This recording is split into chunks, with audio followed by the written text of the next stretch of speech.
Alright, so continue where I left off. I failed to get this little tab tucked up underneath that when I put this cover on, so I need to get it off to put it back on properly. Got a little release tab down here, and this sucker's got to come back out. There we go. Alright, let's lift it off of there, and this time put it underneath the top first. There's a spring clip here. Now it's in proper.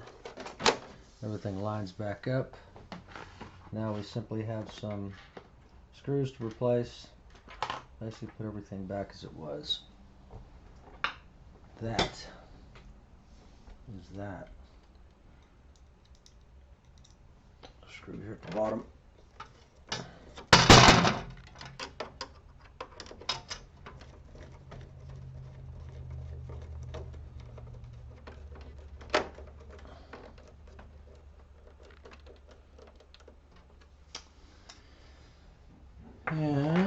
And we have a little cover on the other side, very similar. It just holds this little bottom duber here that slides in.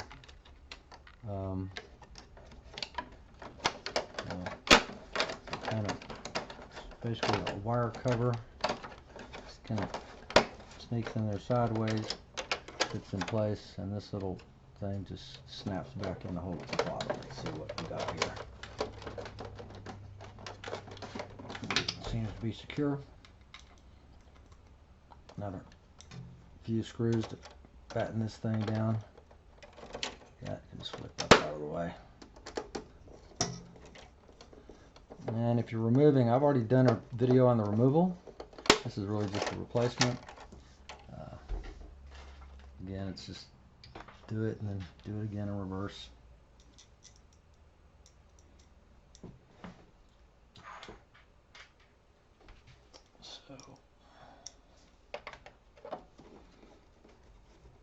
And that should be that. We should be able to test this thing, hopefully, with a new fuser.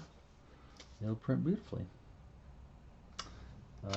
These little guys on the bottom tray. Go back into the little snap stands here. All done, fellas. Good luck.